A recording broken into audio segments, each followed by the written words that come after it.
What up, what up, what up, y'all? About to get started in a few. I started 8:05. So we can make sure we get everything covered. Y'all come on in. Make sure you share, share with anybody who you know needs to be in this room, please. We covering a lot today. Starting off with talking about performing rights organizations, PROs, and what they collect. My live last week was on covering royalties, all different kind of royalties. And so now we're kind of jumping into a little bit more on the royalties, on the royalty side, but just, the society that collects them and, why they're so important. It's important. What's up, y'all? What's up, Sly? See you. Miss Musical, thank you for joining. PA, what's good? Mezzo in the building. Okay. I see y'all. Jay Renee, how you doing? Indigo, how are you? Indigo colored soul, how are you? I love that. Hey, Miss Dee baby. Dee baby, hey girl. Sabria LeRae. Hi Sabria, I like that name. Yeah, so everybody just tell your songwriter friends, your producer friends, anybody who needs to know the information that I'm about to share. Make sure you share this and get them in here so we can jump right into it. Any VIPs in the building, if you have signed up for my VIP list, which is by simply going to my bio and clicking sign up to be a VIP. Once you become a VIP, you get 25% off on all of my services, any products that I release, and you also get a chance to ask me questions all the time. So y'all know on live I come like once a week, but usually I'm answering questions and doing consultations with clients throughout the week, and of course working with Mezzo, sending out records, shopping records, managing catalogs with my team, and just really working on behalf of my writers and producers. So it's very imperative that if you are a part of, if you do want to take advantage of those discounts, join the VIP team, the VIP club by going to my bio, signing up. Once you sign up, you'll get like a welcome email, and it'll give you like all these dope codes and everything that you need. You have access to download split sheets. You have access to download some cool tools that I think every songwriter should have. You get a secret passcode to get access to all of this. So all you have to do is just simply join the VIP Writers Club. It's the Writers Block VIP Club. And once we get out the house and start doing more link ups and workshops, you'll be able to use that your VIP code, which gives you discounts to everything as well. We are working on trying to do a songwriter workshop that's more creative, because I know I talk a lot about the business, but a lot of you may, from time to time may ask about the creative side. And so I still want to be able to expose that to you. But I just love talking business. I love talking numbers. I love talking, about the songwriting business and the business of, making money as a creator. So that's why I'm so passionate about it. So again, if you have not joined the VIP club, click the link in the bio, sign up. All you gotta do is put in your email address. It'll come to my landing page, and then you'll get a welcome email that gives you access to all of these cool things. And I'm always adding stuff to it. Like, I have a list of books that I think every songwriter should have. And I think definitely if you are a songwriter, you should take advantage of that link. Go and look at those books that I will add. And there's also a songwriter starter kit that I'm putting in there. Actually, I just updated it too. So, but I have some more split sheets that are coming, just different types of split sheets, because you have some people who are very detailed and kind of want to do everything section by section. But then I have another split sheet where everything is kind of like on one form and it's very simplistic. So in order for you to get access to all that stuff, you have to join a VIP club, because I'm just not putting it out. It's specifically for people who are very serious about their craft. So in one more minute, we're going to dive in. Let me say hey to a few more people. What's up, Keys B? Blitz got the beats. What's up, Kobe Kobe? Thank you for joining. Destiny, hey girl. Zay Chanel, okay, I see you. Joseph, what's going on, Mr. Parker? Thank you for stopping by. MC Joe Rock, Purple Sunrise ENT, thank you for coming. Robert, I love your edges. Thank you. So silly. H-Town in the building. What's up? Hi, Diana. What's up, B. Jones? I see you. What's up, Mr. Egby? Thank you for stopping by. All right, cool. We just going to go ahead and get started. So, for those of you who don't know, I think that every songwriter, if you are not signed up, you should definitely sign up with a performing rights organization. They are by far the most popular organizations for songwriters and producers and publishers. We have 3 that are popular, but there's actually a 4th one that just recently came on over the last couple of years, and I'll go into detail about who they are. But, basically, a performance rights organization is the company that collects your performance rights royalties for any time your song has been broadcasted, whether it was a live show, whether it was on radio, if you were in a mall and it's music playing, in a bar, club, even though sometimes I don't know if they really be paying those fees, but anyway, there is a license that is supposed to be taken out for to be able to pay those royalties whenever you are broadcasting songs by songwriters and that were written by songwriters and producers. We are owed an actual royalty for that.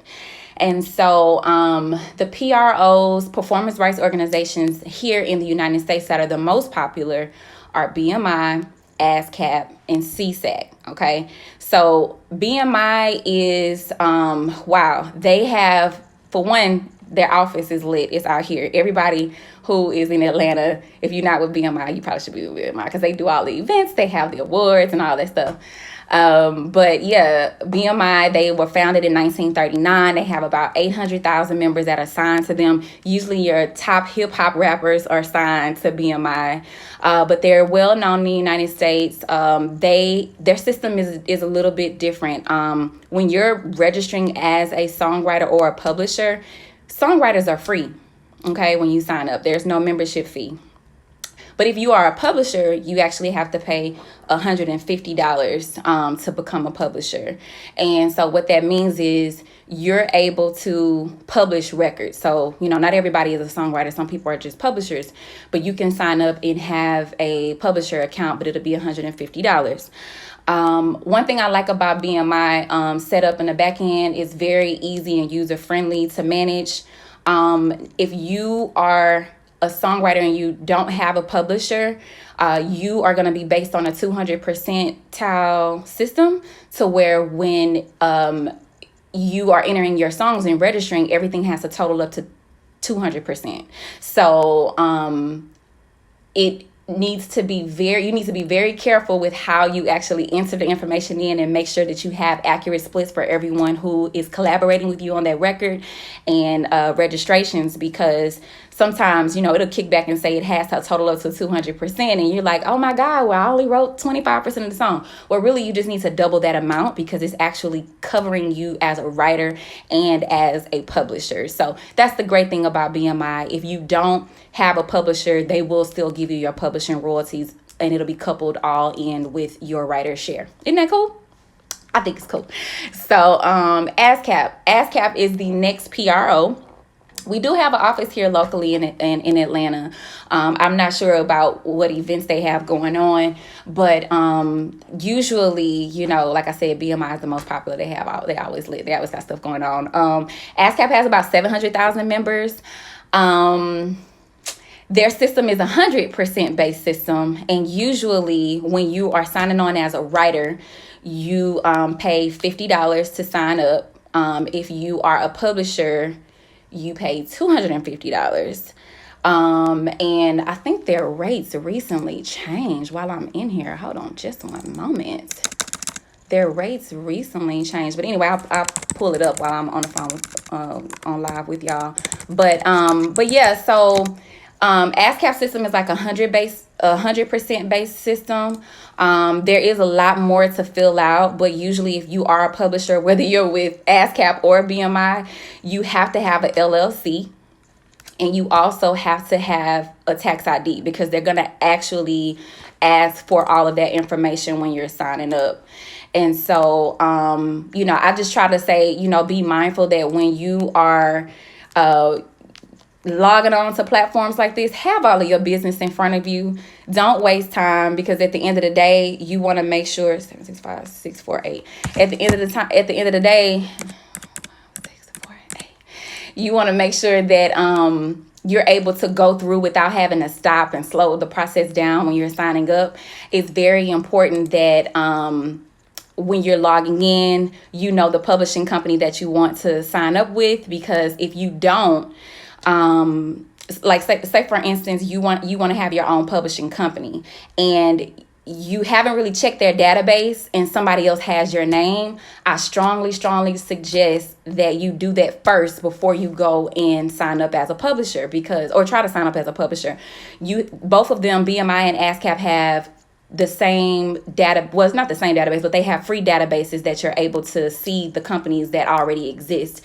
And so I think that's a great way for you to be able to look up the companies that you're interested in, naming, putting your company name in to see if your name is actually used already. And then if that's the name that you're interested in using and it's available, it won't come up because no one will have it. So that's the name you take and register as a LLC.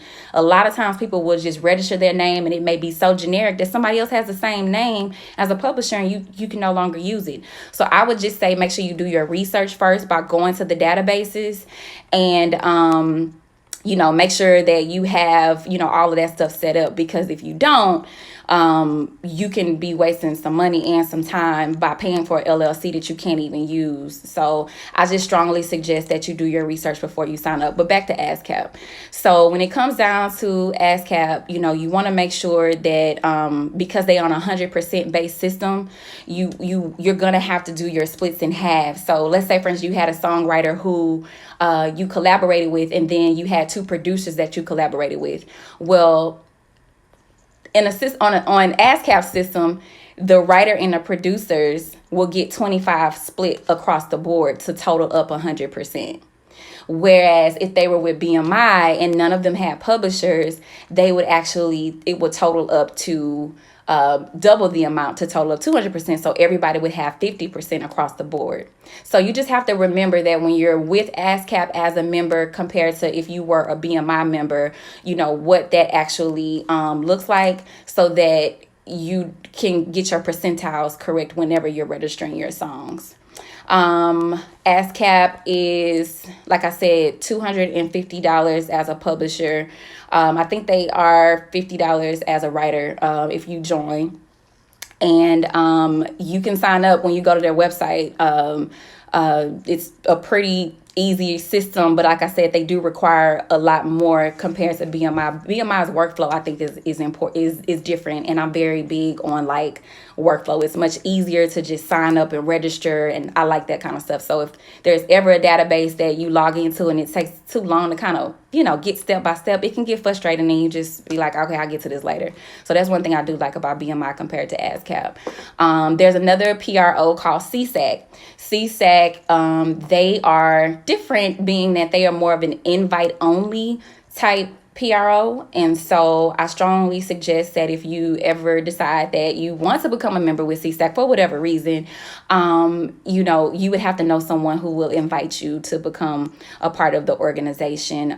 But they too, just along with ASCAP and BMI, they also work with the Harry Fox Agency. They help represent a lot of film and television licenses as well. Yeah, I said that already. All-Star Chuck, I said that. And so basically you have to be invited. Now we don't have a lot of people in the building from Canada, but Canada does have a PRO as well called SoCan. They have about 160,000 members, so they are a growing organization. If anybody lives in Canada, resides there, in order to, even if you distribute your music to DistroKid and all these other places, you definitely would have to sign up with SoCan to collect your publishing, your performance rights publishing royalties for you. You wouldn't be able to sign up with BMI or ASCAP because your territory is not in the United States. And then the last one is GMR. GMR is the Global Music Rights Organization. They were founded by Irving Azoff, and it says they pride themselves on an active and progressive advocate for copyright holders in current performance rights marketplace. I don't know anybody that signed with GMR, so maybe I'm not in the in crowd yet, but I like BMI. I keep talking about BMI because I think, by far, if you want to compare to anyone, I think by far they are the most stable. Somebody's talking about Team CSAC. I see you, Reese. But you would have to be invited as well to GMR. So you can look these PROs up, but they do collect your performance rights royalties for you. And so, yeah, if you think that you have royalties out there from your songs being broadcasted on the radio, being broadcasted, in the club, as well as, a shopping mall, and you have not registered your songs, it's a possibility you have royalties out there. My agency, the Mezzo agency, we do also help with setting up, registering, and helping you collect royalties that are owed to you that you may not have even known were out there. So by all means, if you are interested and you need help with finding unclaimed royalties, you can click on in my bio and select the Mezzo agency and fill out the form, and someone from our office will contact you to help fill that out. Okay. All right. So that concludes that first question that was asked on this past Wednesday. I am going to hop back into the VIP Facebook group because this is where all of our members go, and I actually answer their questions first before I start taking questions in IG. So I'm going to do that first. The first question is from Zamira. She's a VIP member. She says, since I am with CD Baby, should I also submit my songs in ASCAP as well? Honey, yes. ASCAP, actually, you need to register your songs whether you're with CD Baby or not, because ASCAP is going to collect your performance royalties for you. CD Baby is a distribution company. They distribute your music. So they're not going to collect your performance royalties because that's not what they do. So definitely you want to sign up with ASCAP, register all your songs if that's who you choose to go with.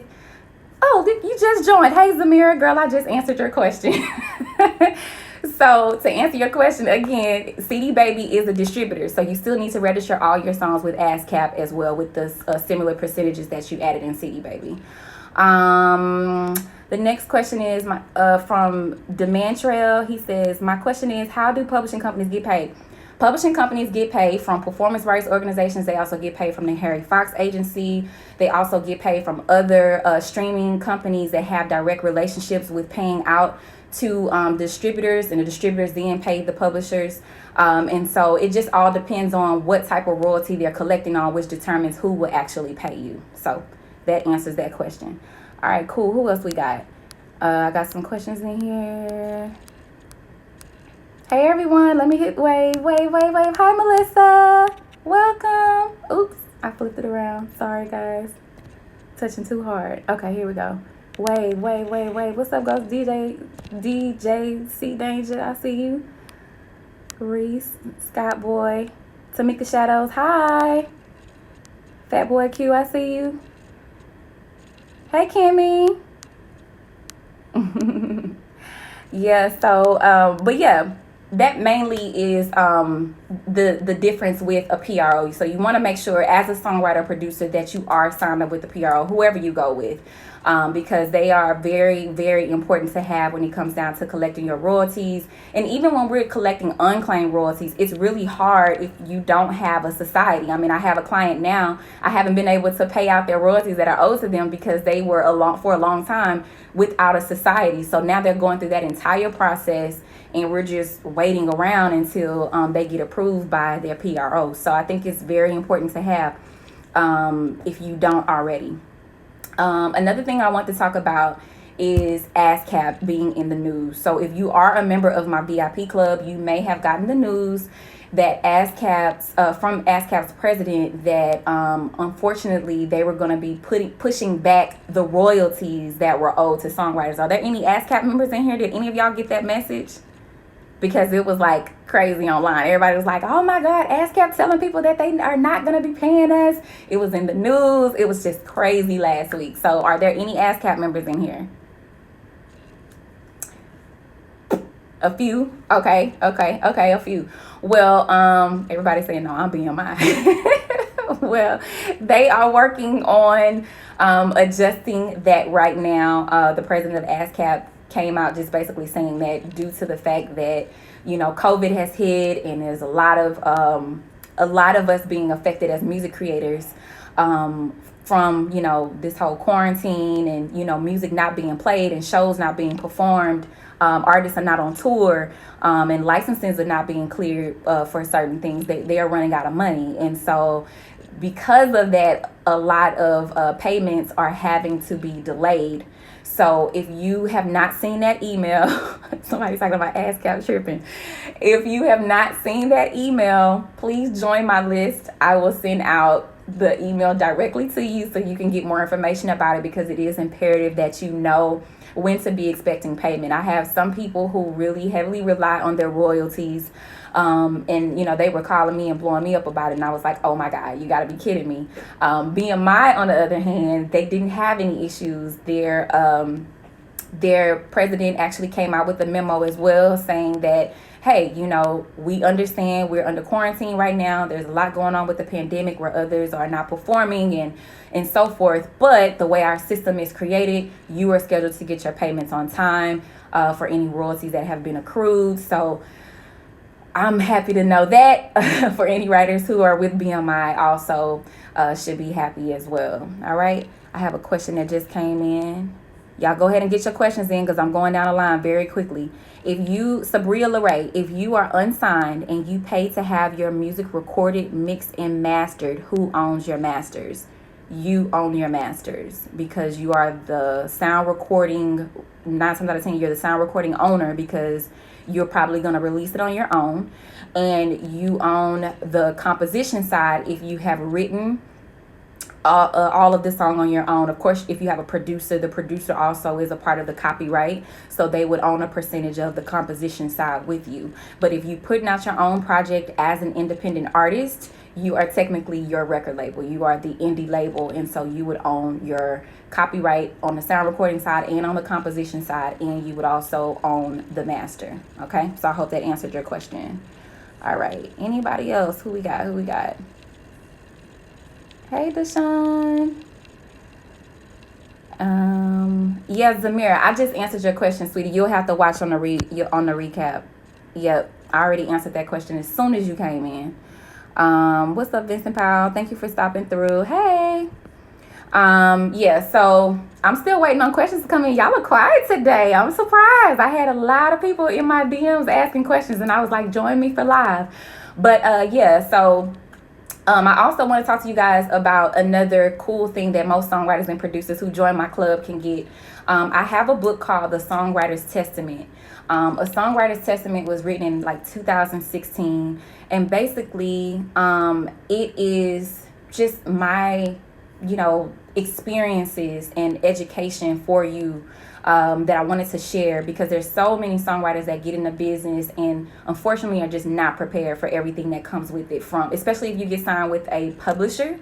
I got signed to EMI Music Publishing, which is now Sony ATV Music Publishing. I got signed to them when I was very young. I was about 19 years old. And I had one other producer that I was signed with. But in Houston, we were probably like the only ones that were like signed with major publishing companies at the time. So I kind of just went in not really knowing what I was about to get myself into, but I knew it was a great opportunity. And I knew that it would help catapult my career as a writer. And so I think it was a lot of lessons that I learned, and part of those lessons really made me into the businesswoman as well as the creator that I am today. And one of the main things that I would also always say is when you are in situations with major publishers, I took an advance up front, right? But my advance, it did put me in debt, because that's what happens when you sign with a publishing company or a record company. Those advances are really loans on your royalties, and you have to do the work to get that debt paid off. You have to do the work to literally make sure that every time you're writing, you're aiming to get your hits and get your pubs so you can be recouped and go up for another term or asked to be released. So in my case, when I started working, I did not know that I was going to be exposed to so many other opportunities that ultimately helped me get more placements.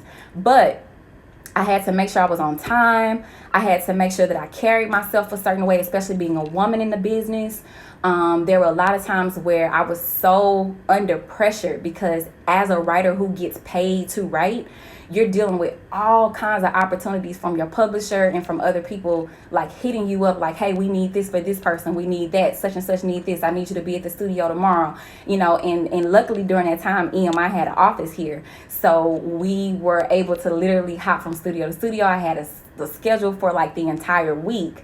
And so that really, working a week at a time like that, you kind of know exactly where you're going to be. And the money was different too, because we literally got paid sometimes up front, for just coming to the studio and writing for a particular project before we even got paid royalties or before we even knew that it was a placement. That's how good the money was. You would get paid also just for your time and for being in the studio, food, everything you wanted, and so it's very different now. Let's just say it. When I got back in 2009, when I got back in 2013, compared to how it was back in the day in 2006, 2007, 2008, totally different Atlanta. And if there are any other songwriters in here that know about that movement, you would know exactly what I'm talking about, because after the music industry crashed, a lot of publishing companies left out of Atlanta and things were just very different. But anyway, that book, A Songwriter's Testament, I talk about my experiences and a lot of things that I went through. And so I'm hoping that once you guys join the VIP club, it's going to kick back your automated message and it'll give you a code into the actual portal where you can download all of this stuff and download the book. You can see more cool tools and stuff in there as well. All right, let's go to some more questions. A BMI writer split a song 50-50 with the writer from ASCAP or CSAC. They have a publishing company, but BMI writer doesn't. In this situation, the BMI writer will put 100 on the writer's side instead of 50, since no pub. Correct. If you're in BMI's portal. Yes, you're correct, Waverly. As a songwriter, if I produce 40 songs per day. Okay. You mean 40 tracks? And I can only afford to release 6 per month. Okay, is this a math question? Due to studio fees, what is the best way to get around this so I can create without limits? If you're trying to release 6 a month, you're trying to release 6 songs a month? Give me some more details, honey, because if I produce 40 songs per day, yeah, that sounds a little unrealistic, but just give me a better example. I mean, like at the end of the day, the best way to get around you trying to release your songs is to have your own setup. I mean, if you want to be able to record as much as you absolutely want to, have your own studio set up at the house. I mean, like, let me see if I can't show y'all because it's so dark, but anyway, I have like my whole setup here. I got my KRKs right there. I have my mic. I even have my podcast mic because I'm shooting some stuff. I got my camera there.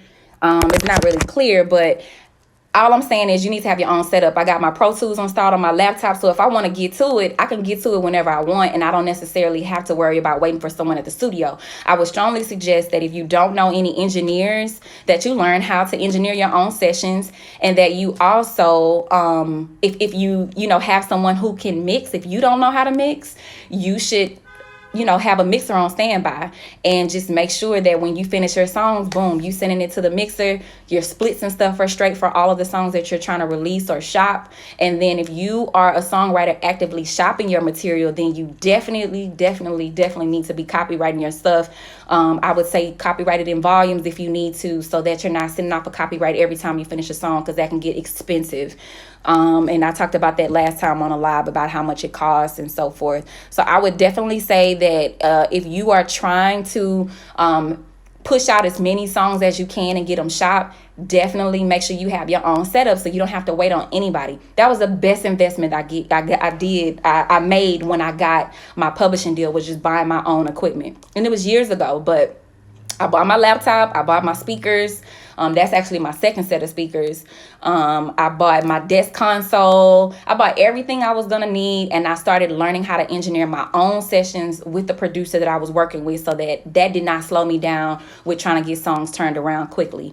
One thing publishers, as well as labels, as well as anybody who is shopping your records, can appreciate is the fact that you know how to you know how to engineer your own records and turn them around quickly. If you're working with a producer and they may be in a different city or a different, maybe they're working from home and you're working from home. Now we have tools like the labs where you can literally be in one session and record, upload your track, upload your lyrics, type in your lyrics, talk in the chat box, upload your audio directly into the platform. And so you can finish the song, and it walks you through your splits because it's automating your splits as you contribute your work. And then it sends out your split sheet once you finalize the song. So there's just no excuse on being able to collaborate and complete your songs now, because we have the software, we have the technology. You guys just have to jump in, and don't be so dependent upon studios if that's not an option, because it's not right now.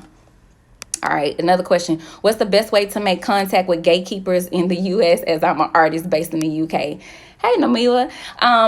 I would say, you need to network. You're going to have to use the ability and the access that we have with the internet to be your best bet. But I also will research key people, like if you're looking for a particular publisher, or you're looking for a particular music supervisor, you have to find where they are and, send out emails, find out if they're on social media, send them a DM that's professional, that, makes you look in the light of trying to do professional business. And if you have any relationships in the United States, you should also activate those relationships and see if they know how to penetrate the circles that you're trying to get in.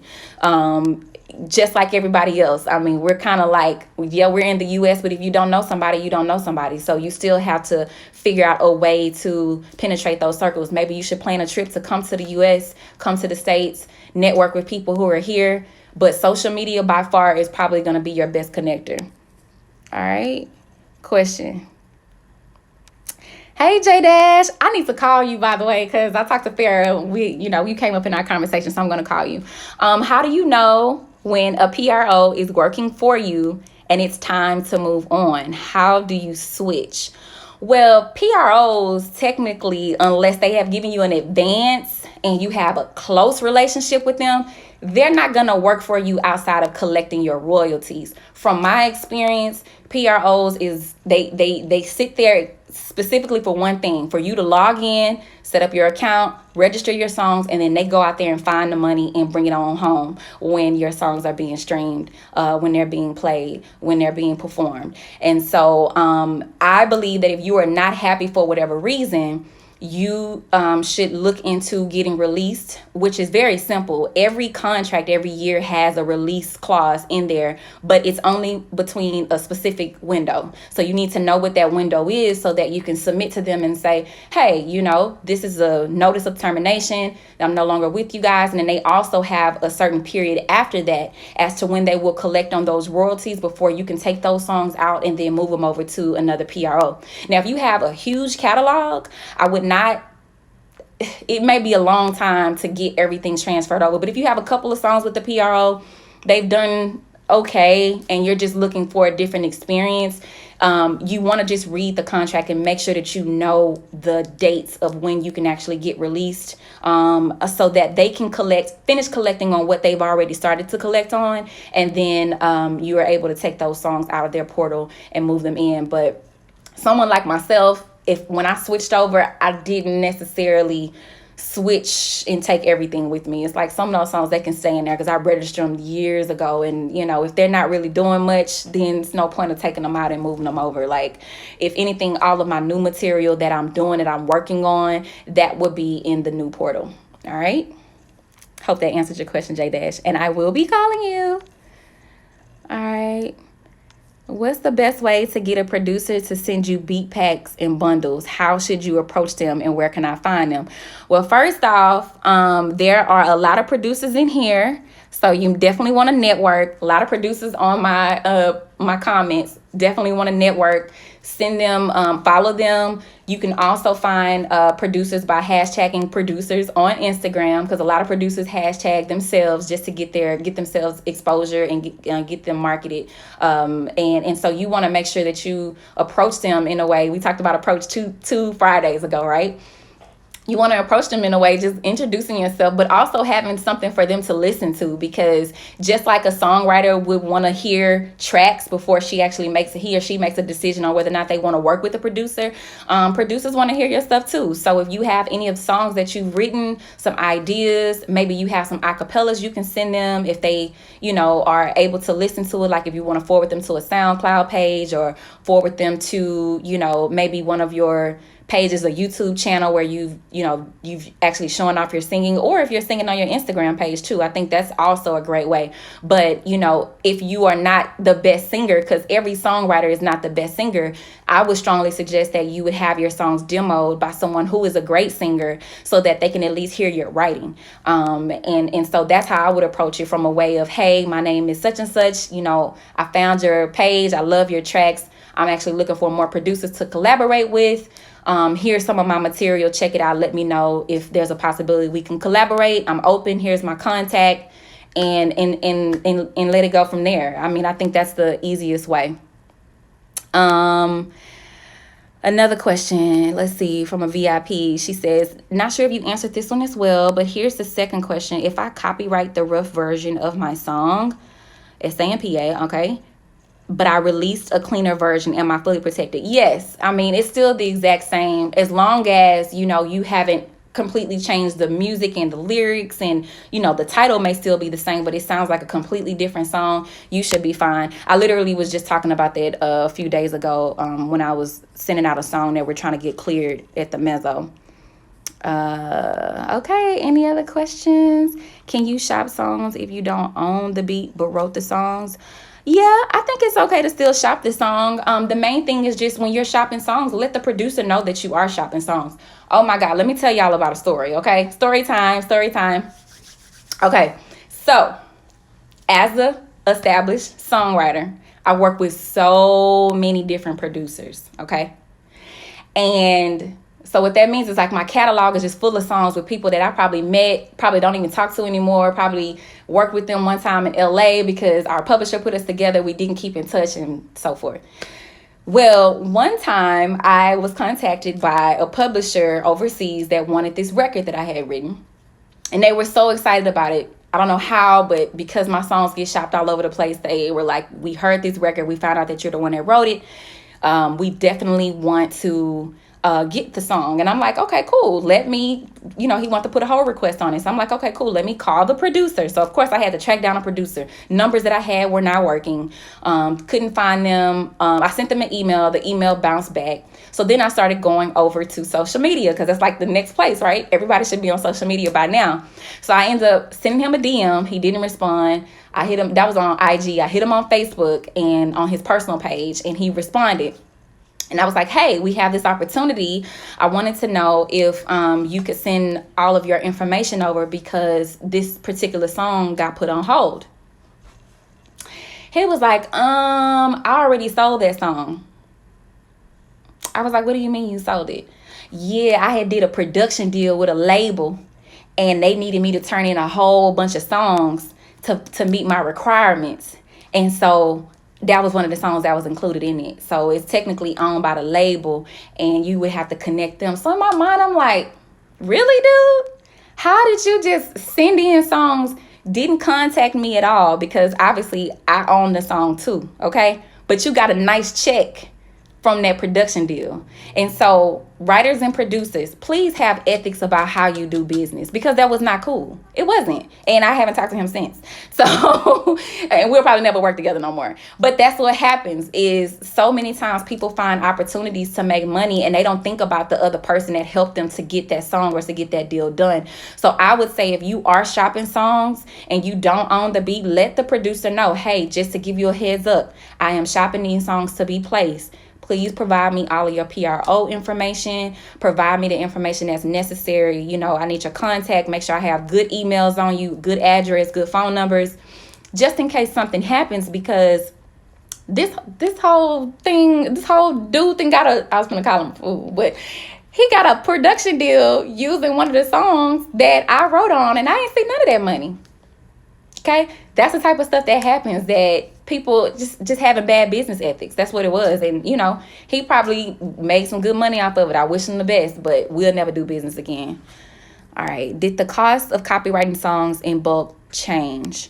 No, but the rate did change. It used to be $55. Now it's $65. Great advice. At least I know how things work. All right, that turnaround time is key. Does the labs cost? The labs is free. You get a certain amount of storage, but when you start wanting to get more storage, so I would strongly suggest, if there are any producers in the room and they are, quickly turning around tracks, or you just need that added storage for, to be able to secure all of your old music, which is what I'm doing right now. I'm migrating all of my songs into the labs, y'all. I'm telling you, it is so imperative that you get on this platform. But if you're a producer and you know that you're producing a lot of tracks in volume, and you really, really need to get them to a secured space, you may want to pay a little bit extra for your membership. So I would just upgrade to a pro. I think pro is like $14.99 a month, maybe $12.99 a month, I think. And we actually have a special right now. If you put in Go Pro 50, you can get 50% off for the next 12 months. So that'll be actually half the cost that you'll be paying, but at least you can invite people to the sessions remotely into the system, into our platform. You can store all of your music files in there as well. You can do split sheets in there electronically as well.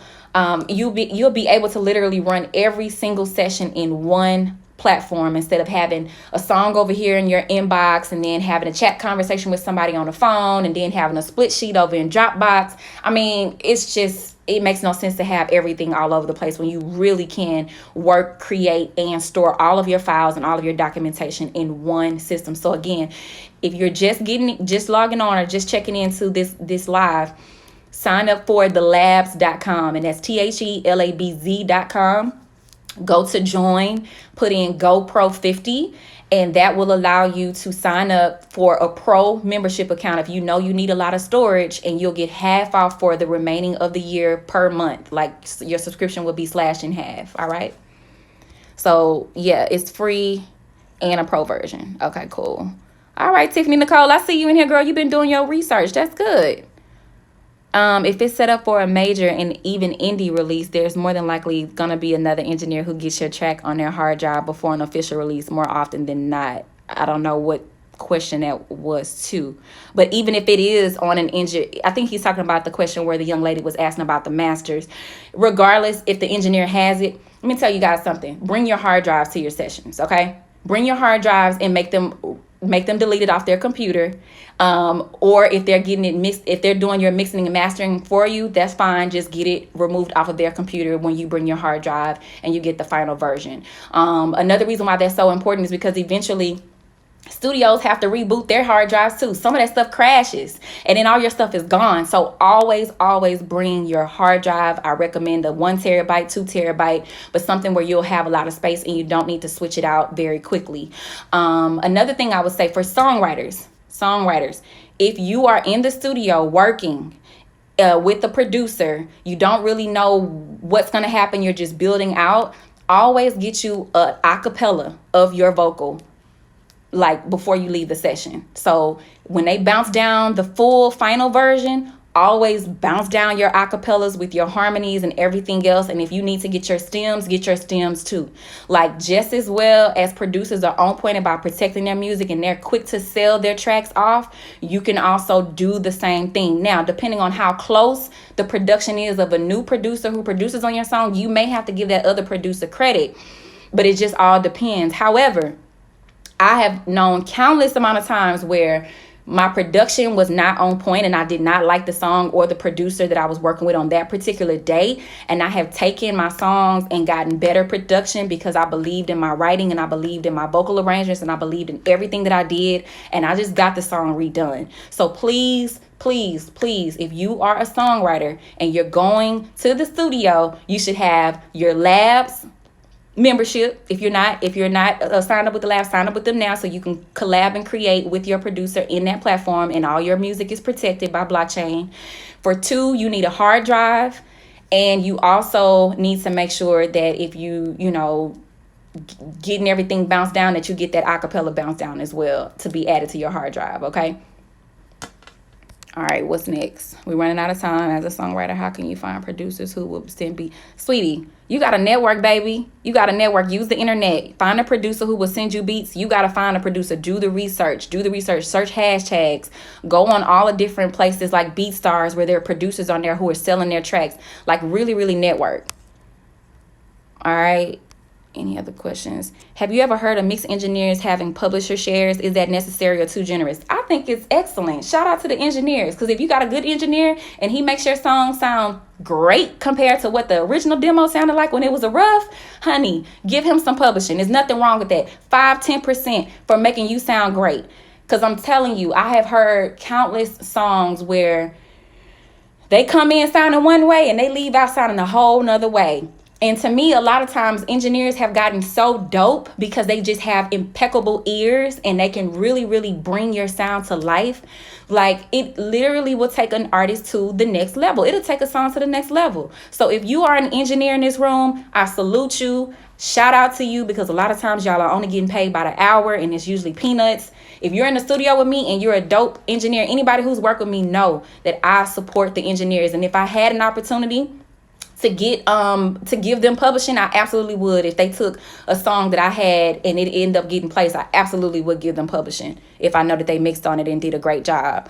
Another thing I would say strongly too, that if you are working with an engineer, there's also a act that was passed in Congress last year called the AMP Act, and that's what actually covers engineers to be able to have the right to ask for publishing. So if you are an engineer and you knew that you were working on a huge project, you have every right to ask for publishing. It wouldn't have to, it doesn't have to be much, right? It could be 3, 5, 10, whatever you feel like your contribution was to it. But sometimes engineers go overboard and they end up literally like doing majority of the work and making it sound like a totally different composition. So I would say, I support the engineers. Does your company do the same thing as SongTrust? No, my company doesn't. We actually work with SongTrust as a partner.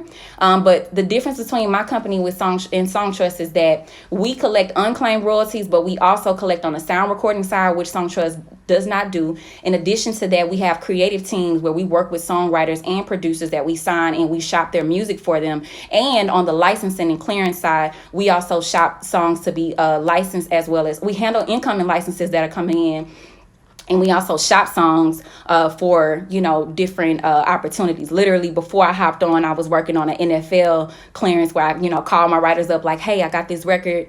I'm going to send it off. I need the producer's information because something is missing and all of that stuff. So that's in culmination what my company does. We also copyright songs for artists and indie labels and handle a lot of their label services from that side that they just don't have the time to do. Catalog management is another thing that we offer. SongTrust or any other companies that just collect royalties don't do that.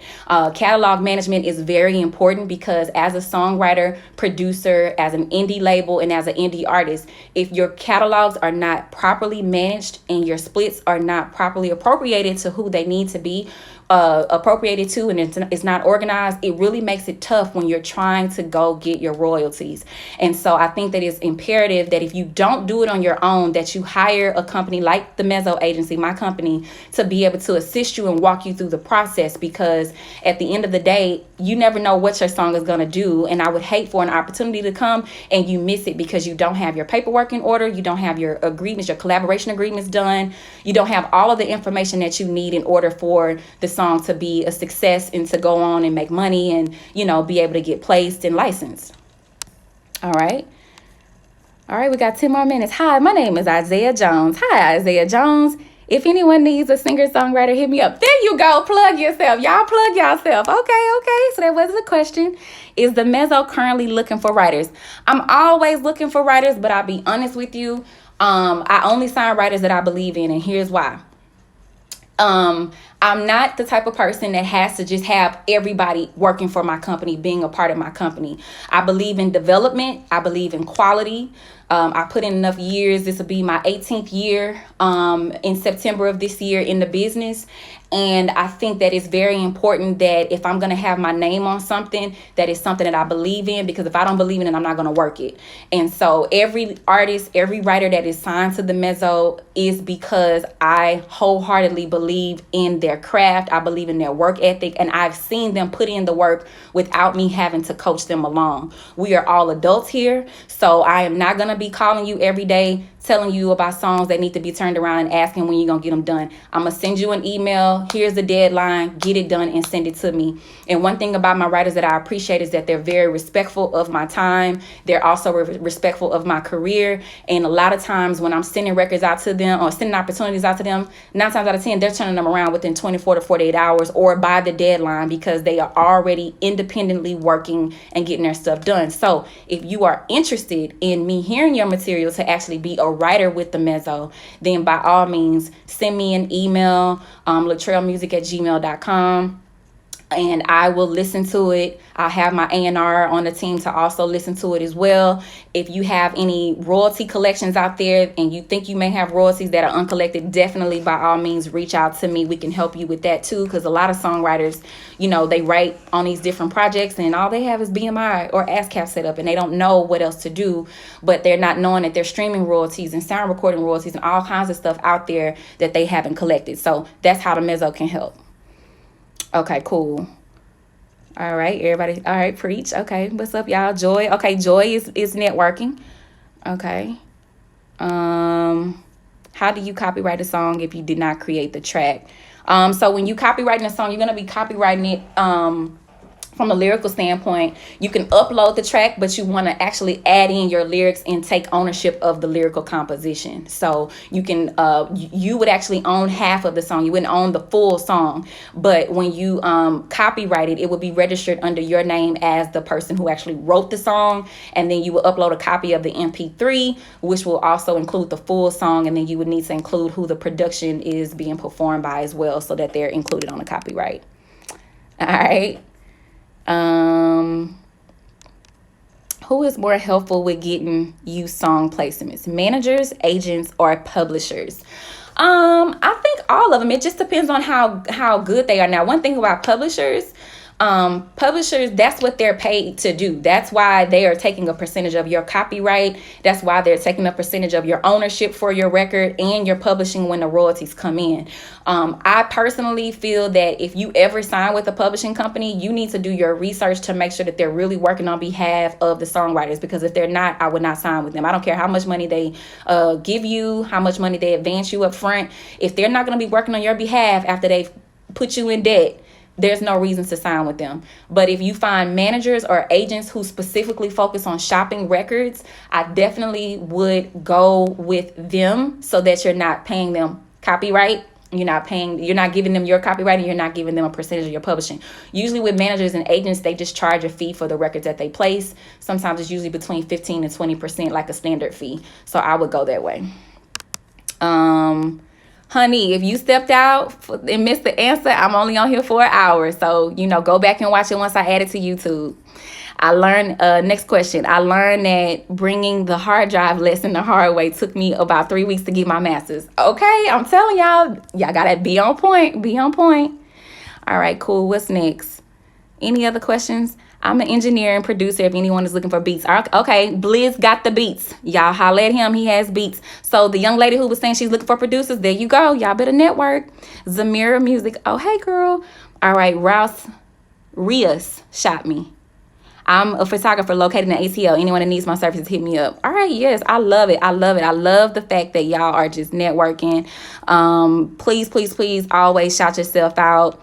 Is it smart to let your CD baby deal with your Sound Exchange or deal with Sound Exchange directly? No, I would deal with Sound Exchange directly. You want the royalties coming directly to you in your bank account. I need a consultation with you ASAP. When this quarantine is over, honey, you could do a consultation with me now. I do them on Zoom. All you have to do is click the link in my bio, and it's going to take you over to sign up and book a consultation. When you book a consultation, I'll receive the notification, and then I'll send you a calendar invite so you can choose on the calendar when to schedule your time. It will be on Zoom, so you'll be able to talk to me just like this for 30 minutes, or if you want to do an hour, you just select 2 30-minute slots. As an engineer, Studio Fiend, as an engineer, I encourage artists to bring hard drives. Thank you.